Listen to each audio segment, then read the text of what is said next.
c'est la meilleure façon. Parce qu'il aurait pu nous racheter et nous laisser vivre sur cette terre corrompue, avec les maladies et tout ce qui existe ici. Mais après qu'il nous ait rachetés, il nous dit non, je ne veux pas que vous soyez ici dans cet état des choses. Venez là où moi je suis. Là où il n'y a pas de maladie, pas de deuil, pas de douleur. Et ça me choque toujours de voir que Dieu nous promet un royaume comme ça. Et on arrive à prêcher la France, le Canada, la Chine, là où Covid-19 tue tout le monde. Mais le royaume, c'est devenu difficile pour nous l'Église, surtout pour nous les jeunes serviteurs. Parce que nous sommes les spécialistes du désordre maintenant dans l'Église. Mais le Seigneur nous montre qu'il y a une seule voie pour le réveil. Et je vous disais que vous pouvez déjà commencer à voir où est-ce que nous avons glissé. Alléluia. Et commencer maintenant à questionner, à restaurer les vraies choses. Parce qu'il continue dans Matthieu chapitre 25. Je ne sais pas si la montre aussi à l'heure. Il continue dans Matthieu chapitre 25. Et il dit ceci. Nous nous étions arrêtés tout à l'heure au verset, je ne sais pas, peut-être 3. Il dit, mais les sages prient avec leur langue de l'huile dans des vases. Comme l'époux tardait, toutes s'assoupir et s'endormir. Alléluia. La Bible nous a déjà annoncé, précieux frères, que le Seigneur va tarder. Et je sais que vous et moi, on sait que le retard du Seigneur, c'est la patience parce qu'il veut que tout le monde se répande. Alléluia. Il prend juste le temps pour que tout le monde puisse entrer. Il ne veut pas que quelqu'un reste dehors. Mais la Bible nous dit maintenant que c'est ce gap qui est devenu le problème de l'Église. C'est la patience du Seigneur. Au lieu que nous utilisions cette patience du Seigneur pour perfectionner notre sainteté, la Bible vous dit, elle se soit endormie. Oh oui, c'est ce que nous avons fait. Nous avons dit, non, le retour du Messie, on connaît déjà ça. Je presse ça chaque année, non? N'est-ce pas, chaque année, il y a un programme spécial de 3 jours dans l'église pour ça. On connaît déjà. On a banalisé. C'est pour ça que l'église s'est endormie. On a commencé à chercher d'autres messages. Le genre de messages là, on suscite facilement les fonds. On a commencé à mettre d'autres programmes sur pied. C'est pourquoi dans notre église aujourd'hui, nous avons tellement de regroupements de pasteurs, mais pas d'unité. Parce qu'on cherche toujours quelque chose de nouveau à faire. Pourtant, la Bible nous dit déjà que le travail, c'est de se préparer pour la venue du Seigneur. C'est de se préparer. Et il y a tellement à faire pour préparer l'église. Parce qu'il dit ici, comme l'époux tardait, tout s'assoupir et s'endormir. Et comme j'ai dit, vraiment c'est une occasion. Peut-être demain je vais avoir une occasion. Merci beaucoup, c'est à avoir. Le livre d'Ésaïe chapitre 29. Ésaïe chapitre 29. Pour qu'on voit de quoi il parle quand il parle de cet endormissement. Parce que je n'ai pas eu le temps de partager ça ici avec vous. Mais vraiment, mes frères, chaque fois que le Seigneur parle, la Bible doit être le socle du message. Et la justice de Dieu, la sainteté de Dieu, est ce qui doit transparaître du message. Alléluia. Oh oui. Le livre d'Ésaïe, chapitre 29, il dit ceci. Chapitre 29, nous allons peut-être aussi Ésaïe chapitre 30 tout à l'heure. Il dit ceci, vers le verset 9 à 8 là-bas. Il dit, laissez-moi maintenant la partie du verset 6. C'est de l'Éternel des armées que viendra le châtiment, avec des tonnerres, des tremblements de terre et un bruit formidable, avec l'ouragan et la tempête, et avec la flamme d'un feu dévorant. Alléluia. Il dit que ces événements, ils viennent de l'Éternel. Regardez les événements que l'Éternel envoie. Au moment où nous, avec l'autre évangile, on est occupé à lier Satan. On est occupé à voir le Covid-19. Et au lieu de lire la Bible, on dit non, ça c'est Satan. Pourtant, dans nos Bibles, nous savons très bien qu'il y a une partie qui dit que c'est de Dieu. Un cavalier va, il sort de Dieu avec la peste et la capacité de tuer un quart de la terre. Mais nous avons embrassé un autre évangile qui nous a endormis. Parce que le endormi va signifier, et nous allons lire ça ici, que nous ne sommes plus capables de comprendre ce que Dieu fait. Dieu est en train de faire quelque chose, mais parce qu'on dort. Vous savez, quelqu'un qui dort, il n'est pas au courant de la vie visuelle qui est autour de lui.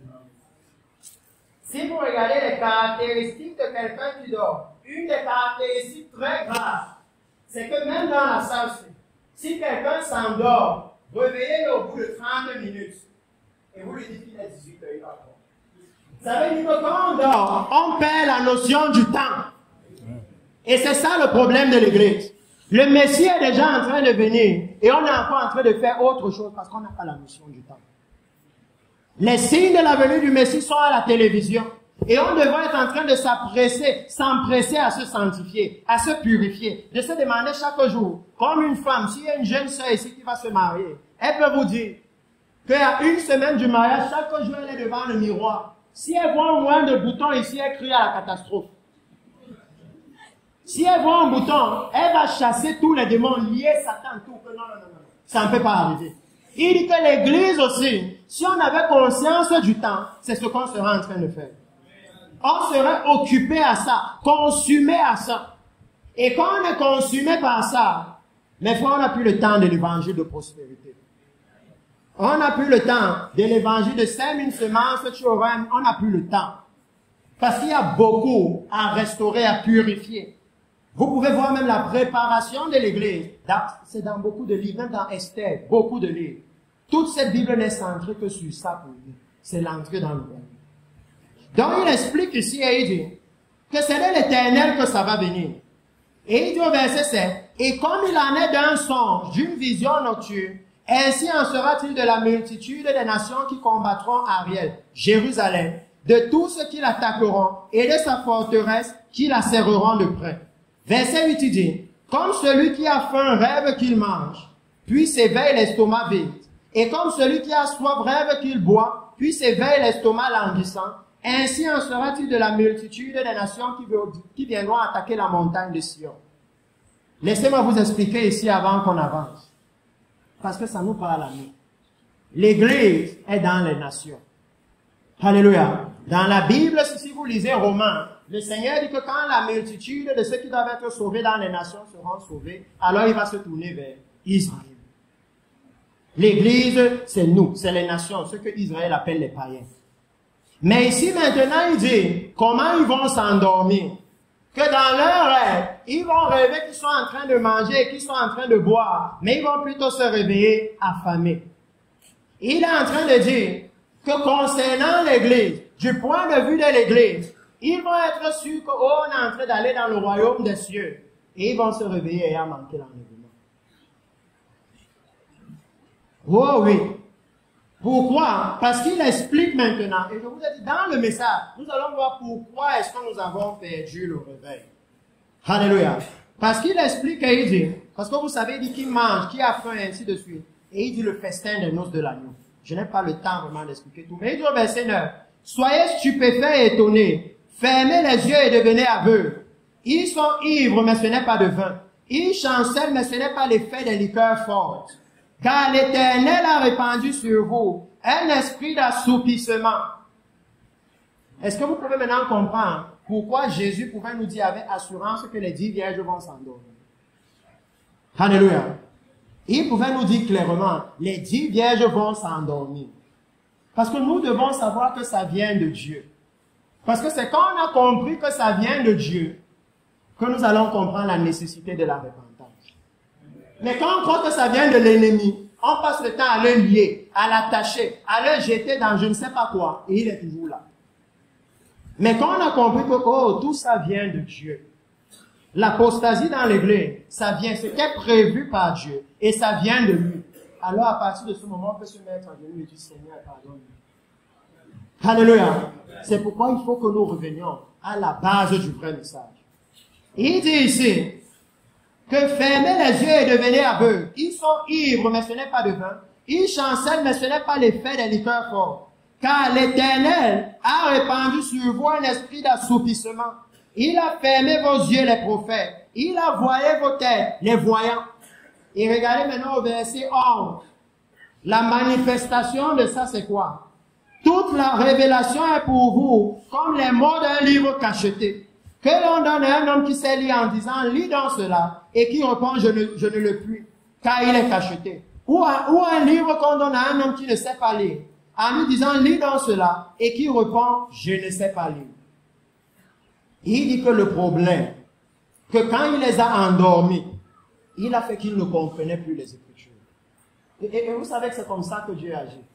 Même quand il construisait la tour de Babel, parce que maintenant je suis en train de vous expliquer pourquoi l'apostasie. Quand il construisait la tour de Babel, alléluia, Dieu est descendu et c'est lui qui les a endormis. Et quand ils se sont endormis, ils se sont divisés. Vous avez vu les divisions dans l'église? Que personne ne vous ment, que c'est les voix de Dieu, c'est un mensonge. Nous devons être vrais. L'église de Actes des Apôtres n'était pas divisée. Ils étaient ensemble. Quand il y avait un souci, ils se retrouvaient ensemble. Aujourd'hui, pour nous, chacun veut aller faire pour lui. Nous devons être vrais. C'est pour ça que le Seigneur nous appelle à la repentance. Si on ne traite pas le problème à la source, si on n'a pas le courage de prendre le bistouri et de gratter la blessure, la force, jusqu'à ce que le sang coule, le pied là va pourrir. Et tout le corps avec. Alléluia. Oh oui. Nous devons pouvoir prendre la maladie et identifier que voici ça. Seigneur, aide-nous. Parce que c'est leur problème ici. Il dit que la parole est devenue pour eux comme un livre cacheté. Ils lisent et ils ne comprennent pas. Ils lisent et ils voient autre chose. Et il dit, le Seigneur du verset 13, quand ce peuple s'approche de moi, il m'honore de la bouche et des lèvres, mais son cœur est éloigné de moi. Son cœur est loin. Et ce n'est pas surprenant, puisqu'il y a un autre évangile. L'évangile de la Bible, ça vise le cœur de l'homme. Alléluia. C'est le cœur de l'homme qui est visé. Donc si un autre évangile s'installe, les cœurs se tournent vers ça. Il dit non, leur cœur est loin. Et c'est notre souci maintenant dans l'église. Combien, même de serviteurs de Dieu, même de pasteurs, ont le cœur dans l'enlèvement de l'église. Et vous savez, ce n'est pas compliqué. La bouche parle de l'abondance du cœur. Ce qu'on prêche dans l'église, elle a dit ce qui est dans le cœur du pasteur. C'est pas compliqué. Que écoutez le message pendant un mois et vous savez ce qui est dans le cœur du pasteur. Alléluia. Combien? Parce qu'il dit leur cœur est loin. À un moment comme celui-ci, notre cœur devait être proche du Seigneur. Ça veut dire prêt à être enlevé à tout moment. Soupirant après l'enlèvement de l'église. Oh oui. Mais il faut le souci, c'est que les lèvres sont là. Vous pouvez, quand vous arrivez ici, vous comprenez maintenant qu'il va à l'église, n'est-ce pas? Parce que dans les nations, qui va l'adorer? Il a commencé à dire les nations, mais il dit, ce peuple fait comme ça. Vous comprenez maintenant que c'est nous comme ça, nous, l'église. C'est nous qui, dans les nations, adorons l'Éternel. Alléluia. Ça devient clair. Et il dit ici, qu'il s'approche de son cœur éloigné. Et la crainte qu'il a de moi n'est qu'un précepte de tradition humaine. Ça veut dire qu'ils ont fait leur part de règles, leur part de fonctionnement, leur part d'objectif. Et ils sont seulement venus mettre Dieu dedans. Oh oui, leur part d'objectif. Parce qu'à ce moment, nous devions être une demeure qui se prépare pour la venue du Seigneur. Et je dis toujours à mes frères que j'ai réalisé une chose. Vous aurez beau dire à quelqu'un, vous vous mettez là au carrefour. Vous criez, le lion arrive, le lion arrive, le lion arrive. Tout le monde va passer et penser que vous êtes fou, n'est-ce pas? Mais si vous êtes là-bas et que vous démarrez, vous courez comme ça, une maman sort de chez elle de voix seulement pour elle entre d'abord chez elle. Avant de demander que le monsieur la courait pourquoi. Ça veut dire que s'ils voient l'église se préparer, beaucoup vont commencer à se préparer. Mais si l'église est seulement en train de dire, le Messie revient, le Messie, mais eux-mêmes, ils ne se préparent pas. Bon, vous voulez qu'ils prennent ça au sérieux, comment? Comment ils vont prendre ça au sérieux? C'est impossible. Parce que c'est le message que nous sommes en train de dire. Nous sommes en train de dire aux gens, non, l'Antéchrist va venir, il va faire comme ça. Et la Bible le décrit comme une bête terrible. C'est ça, non? Mais ils voient que eux-mêmes, ils ne fuient pas. Ils disent que la bête arrive et eux-mêmes, ils sont au carrefour. Non. Ils devaient nous voir en train de nous préparer. Et il dit que c'est le souci ici. Qu'ils parlent de son nom. Mais leurs cœurs sont très, très éloignés. Et il dit ceci. Il dit c'est pourquoi. Regardez maintenant ce que le Seigneur va faire. Pourquoi je vous ai dit que les signes dont la Bible parle, c'est pour l'Église. Il dit c'est pourquoi Je frapperai encore ce peuple par des prodiges et des miracles, et la sagesse des sages périra, et l'intelligence des hommes intelligents disparaîtra. Que voilà la raison des signes que le Seigneur fait dans l'Église. Ça a un but. Les signes qu'il nous a donnés. Que le but de ça, c'est de réveiller l'Église. C'est de les réveiller. Comme le papa qui arrive à la maison. Il entre dans la chambre, ça sent les urines. Et quand il voit que l'enfant de 10 ans a uriné, et il a déjà dit plusieurs fois l'urine puis au lit, comment il le réveille? Avec un bon coup de chicotte. C'est pour ça qu'il dit que non, voilà pourquoi je vais encore les frapper. C'est pour leur faire prendre conscience. Alléluia.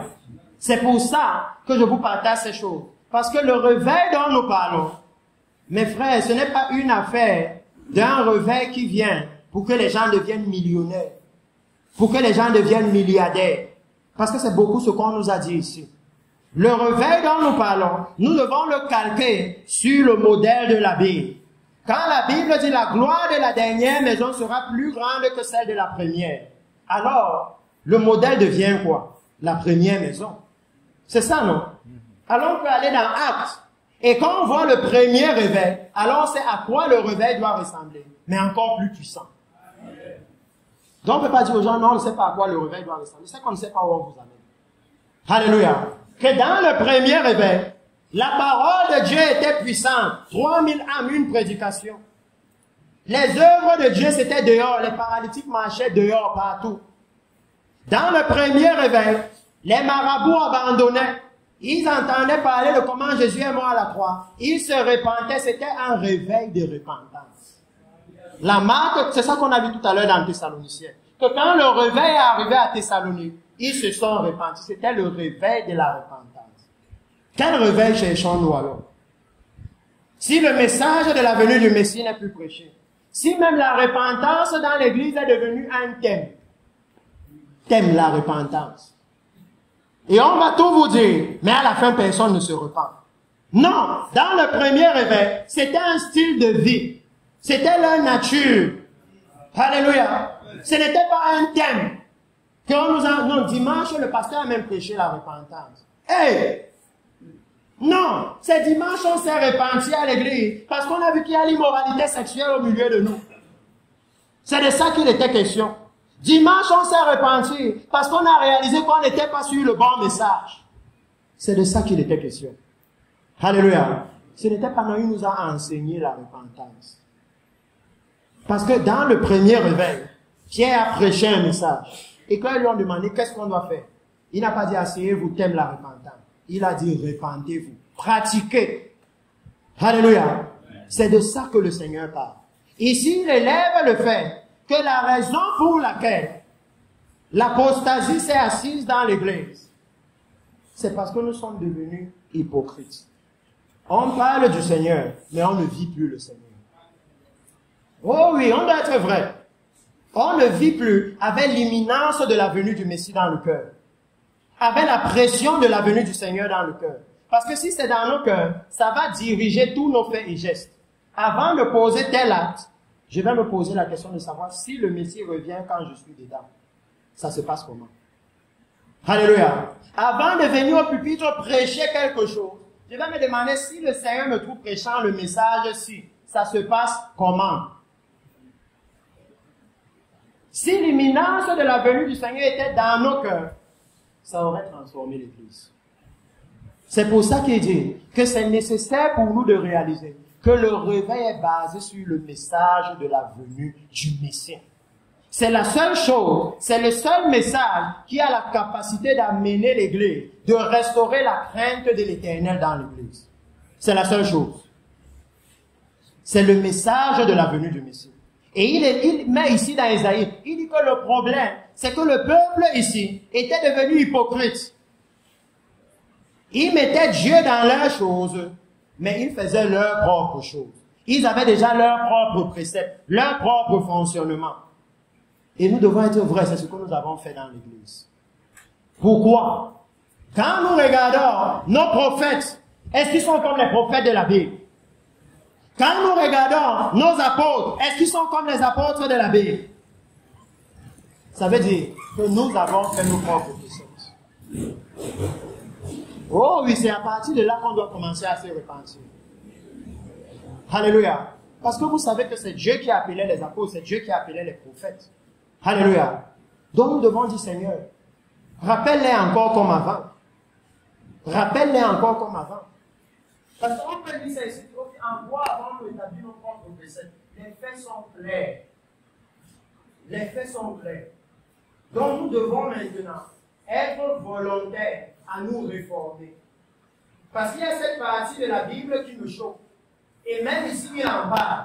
Vous voyez, le Seigneur leur dit que non, leurs lèvres professent son nom, mais leurs cœurs sont loin. Vous voyez, le Seigneur dit qu'il y a littéralement des personnes dans l'église qui vont lire la Bible, chanter à la chorale, prêcher au pupitre et finir en enfer. Donc, ils vont lire la Bible jusqu'à ce qu'ils aillent en enfer. Parce que c'est ce qu'il est en train de leur dire. Que non, vos lèvres, ça dit bien. Mais le cœur n'est pas dedans.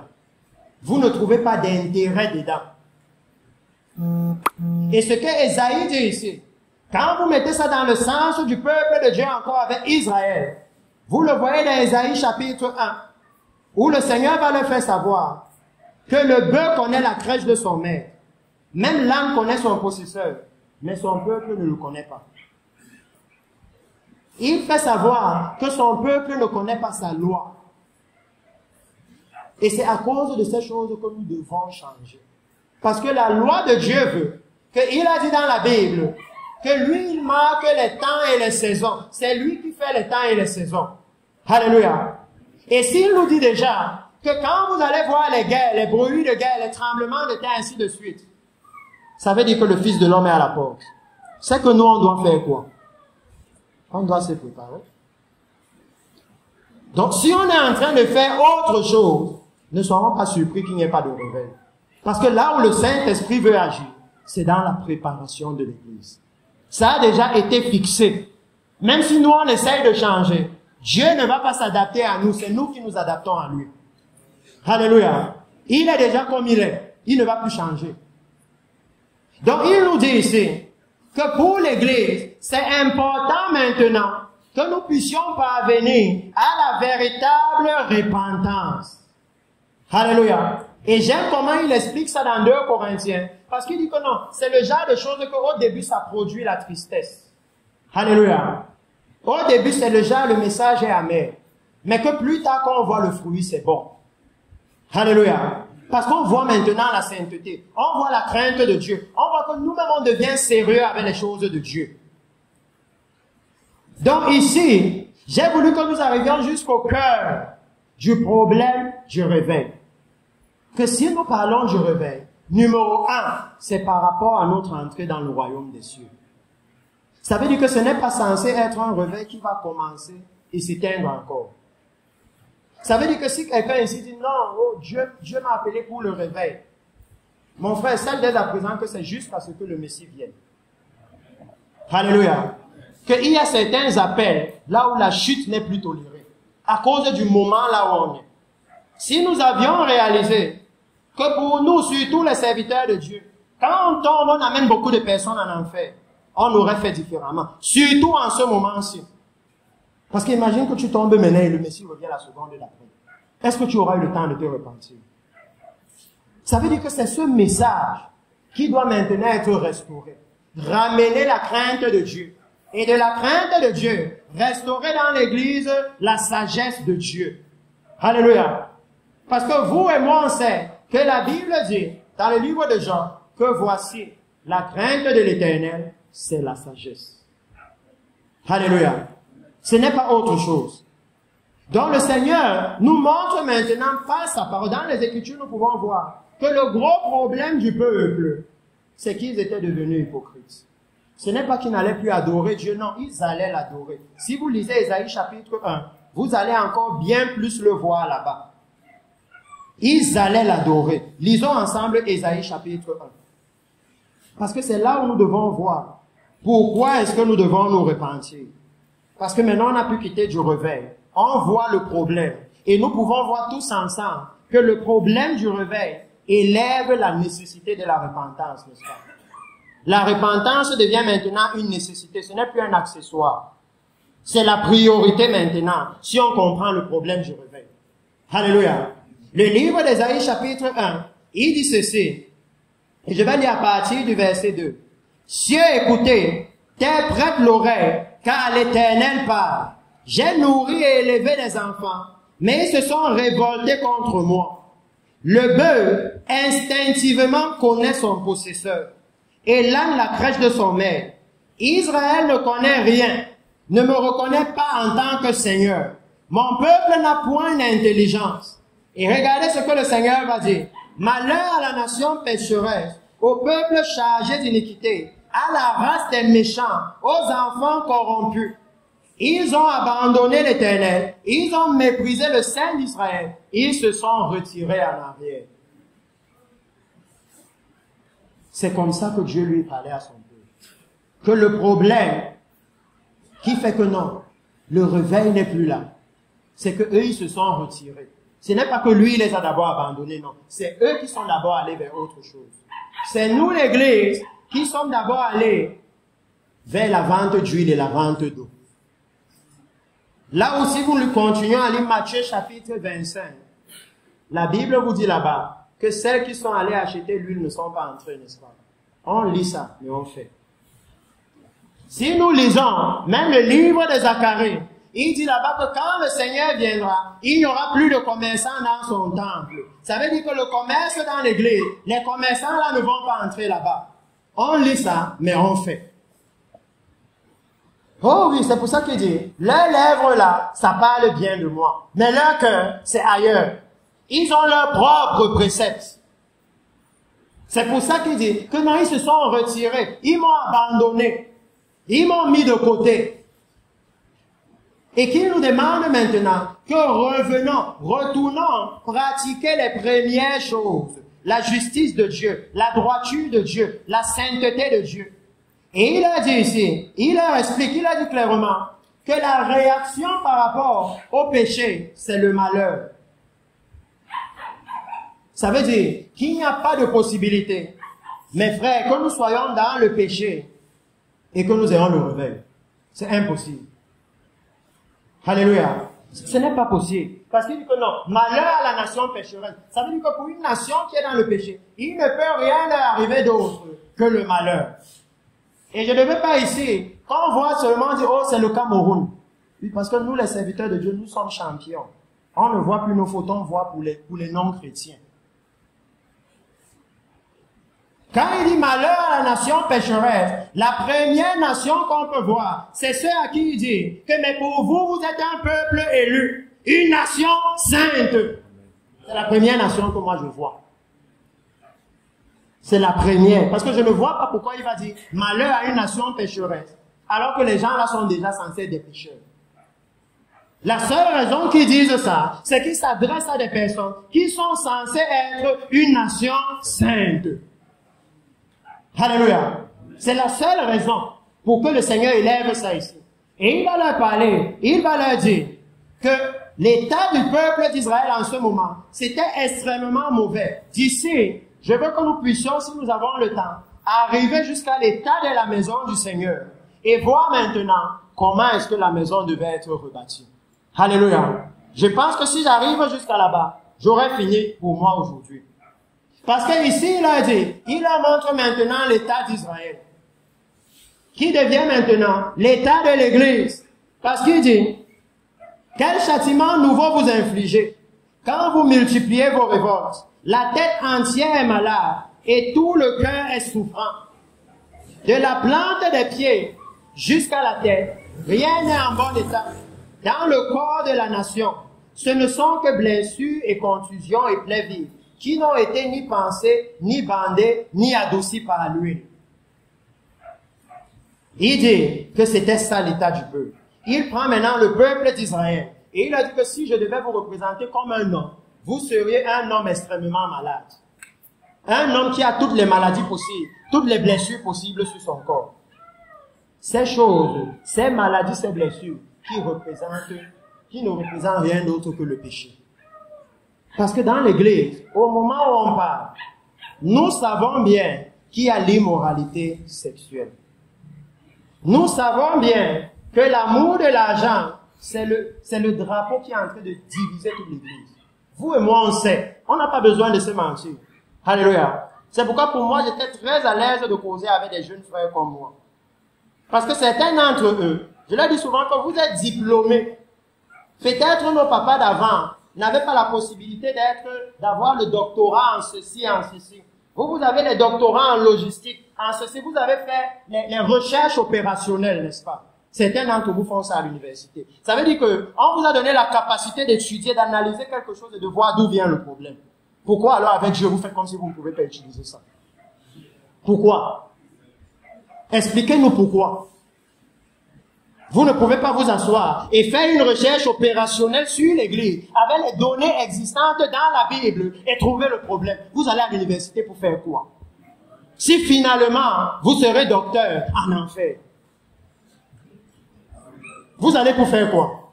Si vous ne pouvez pas vous asseoir et dire voici les données existantes, voici ce que l'Église devrait être et voici ce que nous sommes. Faisons une étude comparative. Je parle à des gens intelligents.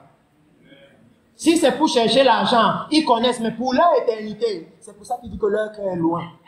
C'est très loin. Pour l'argent, ils connaissent, mais pour leur éternité, ils ne comprennent pas. Là-bas, ils ne savent pas. Mais si on leur dit non, quelqu'un ici fait sociologie, étudier un peu la société, il va étudier. Mais dans l'église, il ne peut pas pouvoir que, il y a un gros problème. C'est de ça que le Seigneur nous parle. Que la façon dont nous l'avons servi, ça a été avec tellement de négligence, tellement de désinvolture, que nous n'avons pas considéré que c'est lui qui nous a donné la sagesse pour arriver au doctorat. Et que le but, c'était que nous servions son royaume.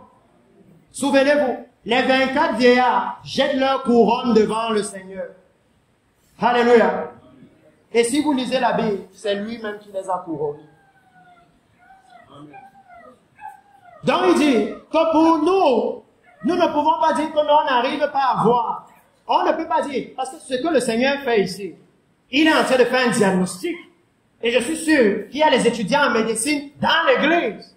Mais comment ils ne peuvent pas diagnostiquer l'église? Parce que le Seigneur lui diagnostique très bien.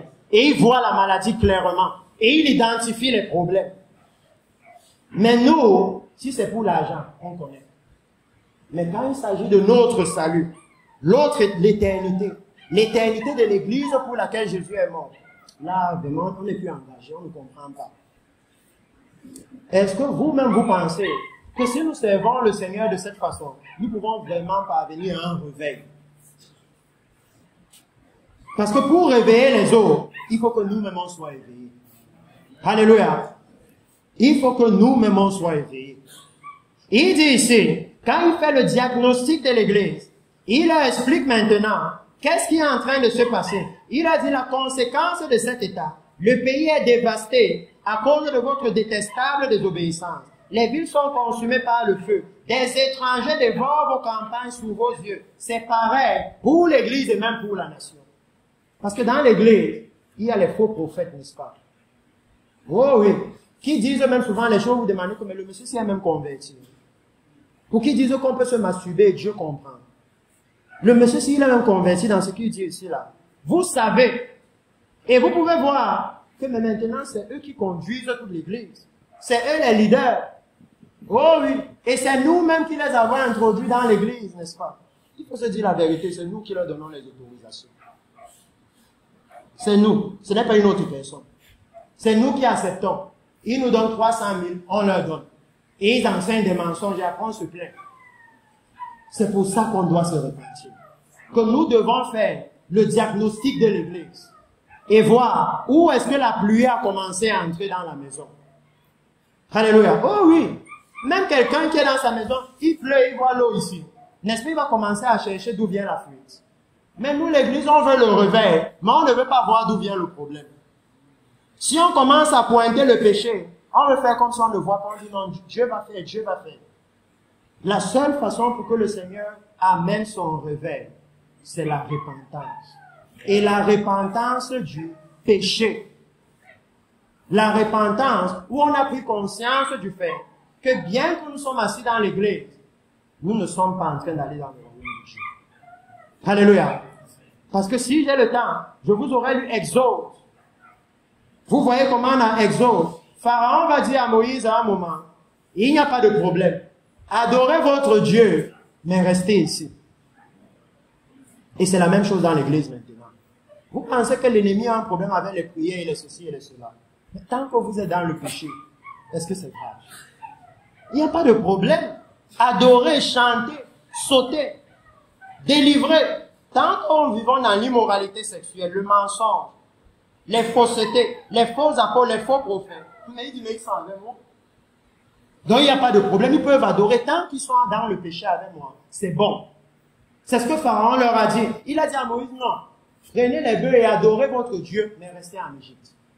L'essentiel, c'est que vous restiez ici. Et c'est ça le souci que nous avons maintenant. Parce que quand le Seigneur fait le diagnostic, il dit ici, verset, je veux que nous avancions un peu. Il dit verset 10, écoutez Jérusalem la parole de l'Éternel, chef de Sodome, prêtez l'oreille à la loi de notre Dieu, peuple de Gomorrhe. Qu'ai-je à faire de la multitude de vos sacrifices, dit l'Éternel? Je suis rassasié des holocaustes, des béliers, de la graisse des veaux. Je ne prends point plaisir au sang des taureaux, des brebis et des boucs. Alléluia. Et vous connaissez la réponse du Seigneur ici. C'est dans le livre de Psaumes et d'Hébreux. Tu ne prends ni plaisir au sang des taureaux, ni des boucs, ni des béliers. Voilà pourquoi je viens, moi, pour faire ta volonté, c'est-à-dire mourir à la croix. Pourquoi nous avons enlevé le message de la croix dans l'église? Pourquoi? Le message du sang de Jésus, on a enlevé ça de l'église. Parce que la Bible dit dans Hébreu que de la même façon qu'il a été crucifié hors du camp, nous aussi sortons du camp pour être crucifiés avec lui. Et quand on regarde l'église qui veut le revers, ils veulent le revers, mais ils veulent continuer à faire comme ils font d'habitude. Pourtant, il est en train de dire sortez du camp, sortez du système actuel, sortez du fonctionnement actuel. Allez au fonctionnement qui crucifie la chair. Laissez l'évangile qui élève la chair là, l'évangile du bébé, du mariage, de ces choses, qui détourne vos cœurs du royaume des cieux. Il a déjà dit, recherchez premièrement le royaume des...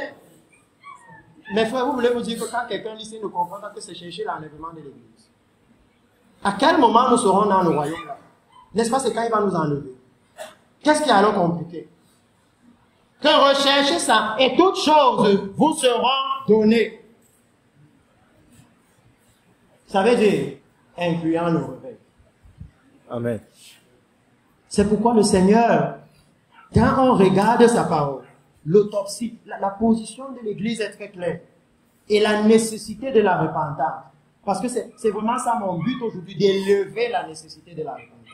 Ici, le Seigneur parle de l'Église comme parlant d'un homme qui est malade. Alléluia. Et vous voyez comment il entre maintenant pour dire comment la maladie se manifeste. Et il dit, ce n'est pas qu'ils n'adorent pas, ce n'est pas qu'ils ne font pas des offrandes, ce n'est pas qu'ils ne font pas des holocaustes. Non, ils font ces choses. Mais le problème, c'est au verset 12, il dit, quand vous venez vous présenter devant moi, qui vous demande de souiller mes parvis? Il dit, cessez d'apporter des offrandes vaines. J'ai en horreur l'encens, les nouvelles lunes, les sabbats, les assemblées. Je ne puis voir le Christ s'associer à la solennité. Que c'est bien d'avoir les cultes des dimanches qui sont solennels. Il dit que le problème qu'il a avec ça, c'est que nous on a introduit le péché dedans. On a laissé à la chorale, les femmes qui sont là, être enceintes sans mari, à la chorale en train de louer Dieu. On a introduit le péché dedans. C'est ça le problème. On a vu que non, le pasteur ici, il a enceinté telle femme, telle femme, telle femme. Et on a dit, ok, va t'occuper de l'autre église qui est là-bas, quitte ici. À notre avis, c'est pour qu'il fasse quoi avec les brebis là. On a vu. Et on a fait les solennités, non? Et parfois on l'invite, mais c'est même lui qui fait la prière de feu. Nous, l'église, c'est nous, c'est notre temps qu'on est. Si nous devons nous repentir, mes frères, repentons-nous vraiment. Parce que moi, je suis le genre de chrétien qui se dit, Péta, je sors là et je vis pleinement dans le monde et je me retrouve en enfer. Au lieu de faire semblant d'être dans l'église et me retrouver en enfer. Péta, je vis là-bas pleinement. Et si je suis dedans, Péta, je sois pleinement dedans. Pleinement. Donc à partir de là, on voit de quoi on doit se repentir. On voit, nous-mêmes nous savons comment au bout d'un moment, on a commencé à venir à l'église parce qu'on convoite la sœur là, plus parce qu'on veut adorer Dieu. C'est ça qui a tué le rebelle. Nous avons associé le crime à nos solennités. On est venu adorer Dieu en mettant le péché dedans, en souillant la maison du Seigneur. Nous connaissons ces choses. Parce que ici, c'est une plateforme où je pense que la plupart des personnes ici, c'est la vraie église. C'est une église renommée pour la justice, renommée pour certaines valeurs. Que moi, au début, on me disait, non, les gens là, ils ne se mélangent pas. Ils sont à part. Mais c'est choquant que quand on arrive, on trouve le même désordre qu'ailleurs. Parce qu'il y a une seule raison pourquoi le réveil est parti, c'est le péché. Nous avons commencé à convoiter ce que les autres font. Nous avons commencé à observer comment les faux prophètes disent, je vois quelqu'un ici qui va donner comme ça, on a commencé à faire la même chose. Au début, je n'étais pas là. On m'a même dit qu'on a parlé de la naissance de l'église ici.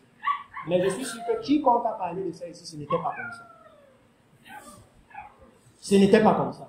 C'est qu'on a commencé à convoiter ce que les autres font. Quand on a vu que quand les faux prophètes viennent, ils viennent avec beaucoup de sponsors. En un mois, il a déjà bâti une grande église, 1000 chaînes. On a dit, waouh, comment ça se passe? Et quand on vient, on trouve qu'il vend un peu d'huile, ouais, nous aussi on commence à vendre. Oh oui, c'est la corruption que nous avons amenée. Parce que le Seigneur nous avait dit que n'imitez pas les autres nations païennes là. Ne faites pas comme eux. Et vous et moi, on sait que le problème d'Israël, c'était ça. Parce que je veux qu'on parle de l'état de l'église comme un corps, comme il dit ici. Et après, on voit, si on a le temps, l'état de l'église comme une maison. Et à partir de là, on peut voir la reconstruction de la maison. Alléluia. Parce que si nous parlons de quelque chose, nous devons aller quelque part. Il faut que nous sortions d'ici en sachant ce que nous devons faire. Parce que pour moi, quand je vois les frères ici, je me dis, mais ça, c'est déjà un nombre suffisant pour être payé en feu pour Jésus. C'est assez suffisant. Alléluia. C'est assez suffisant. Donc, quand il fait l'autopsie de l'église, nous faisons cela pourquoi? Parce que vous ne pouvez jamais guérir une maladie quand vous ne connaissez pas le germe. C'est ça les problèmes que nous avons dans l'église. Le péché, ce n'est pas que nous ne voyons pas. On voit, mais on veut faire comme si on ne voit pas. On sait que telle chose, ce n'est pas juste. Mais on veut faire comme si on ne voit pas. Et puis, on commence à dire, oh, tu sais, Dieu fait comme il veut. On introduit Dieu dedans.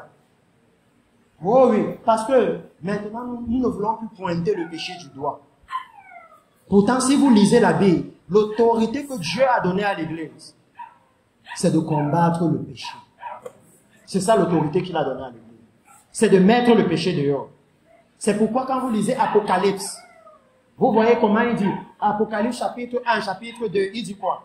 Écrit à l'ange de l'église d'Éphèse. Alléluia. À l'ange de l'église de tel. À l'ange de l'église de tel. Et quand il dit qu'on a lié Satan, on l'a emprisonné, qui l'emprisonne? C'est un ange. Donc l'église était censée avoir l'autorité de mettre l'ennemi dehors. Mais aujourd'hui, nous, on a fait quoi? On s'est entendu avec lui. Dans l'église aujourd'hui, on invite quelqu'un, on lui dit, ok, la sœur, si elle a tel problème. Le frère, là, il a tel problème. Celui-là, il a tel problème. Quand tu finis, on fait 50, il dit oui. Il monte les commence à dire, je vois quelqu'un ici. Toi, tu es comme ça. Toi, tu as ceci. Toi, tu as ceci. Quand il finit, il est derrière avec le pasteur, il se partage de l'argent. Aujourd'hui, nous connaissons ces choses. Et ce sont les choses que si elles ne sont pas dites et la repentance amenée, nous blaguons seulement. Alléluia. Nous blaguons seulement.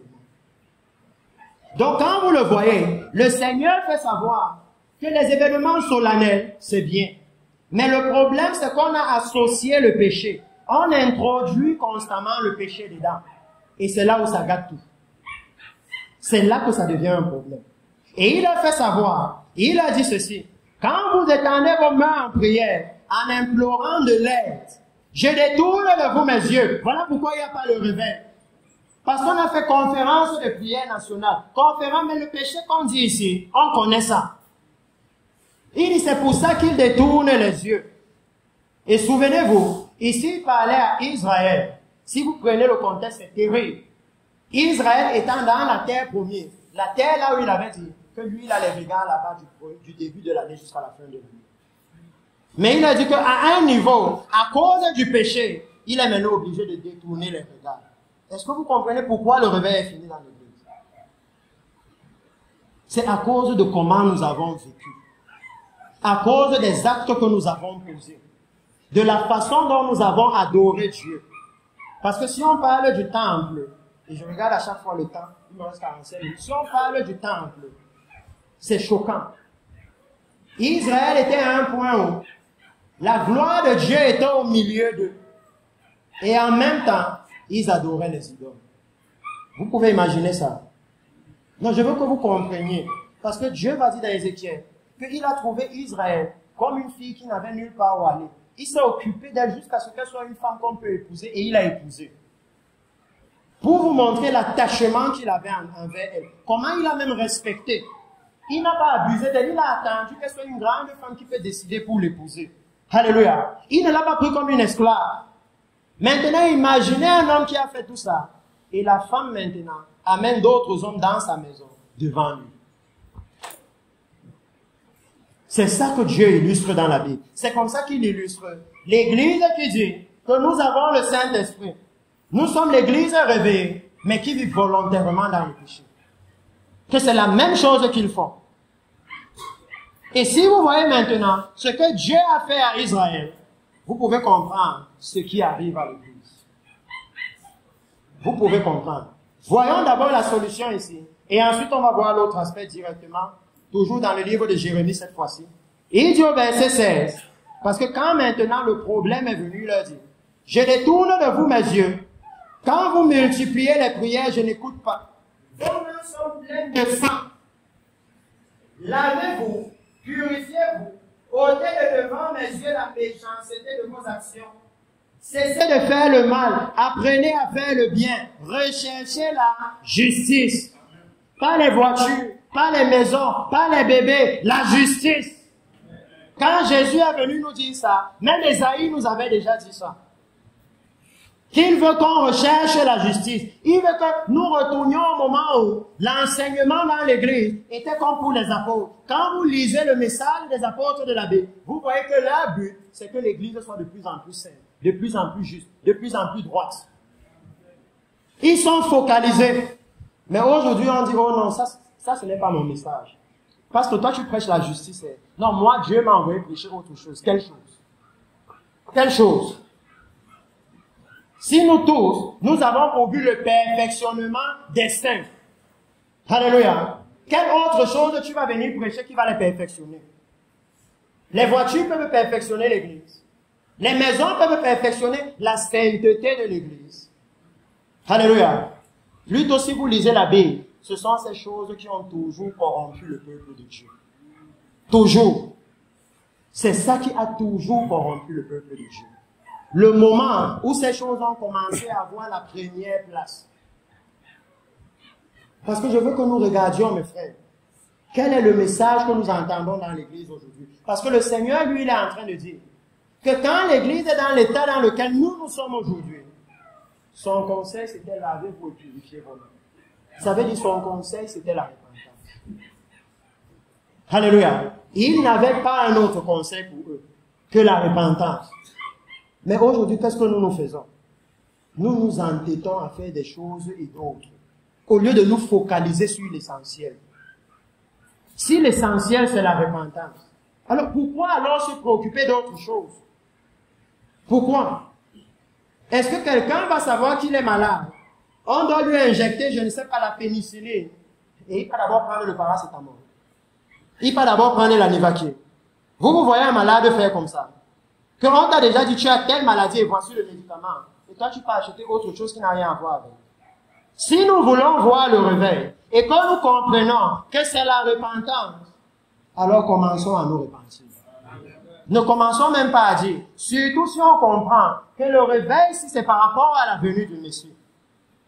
C'est ça qui rend encore urgent la nécessité de la repentance. Parce que nul ne connaît ni le jour ni l'heure. Alléluia. Nul ne connaît ni le jour ni l'heure. Donc on ne peut pas dire, attendez d'abord que nous tous on soit d'accord. Il faut que tout le comité de l'église soit d'accord pour que je me repente.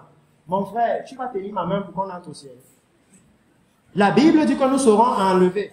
Tu peux sauter et tu tires quelqu'un en haut avec toi. Moi, je n'ai jamais vu ça. Si tu sautes, celui qui est en bas va toujours te tirer en bas, mais tu ne peux pas l'amener en haut. Donc, c'est impossible que quelqu'un vous aide à entrer au ciel. Si on entend le message de la repentance, qu'on voit nos fautes, on voit nos erreurs, mes frères, commençons à nous repentir. Ne disons pas non, on veut d'abord rassembler toute la ville. On veut rassembler tout le pays. Non, commençons directement à nous repentir.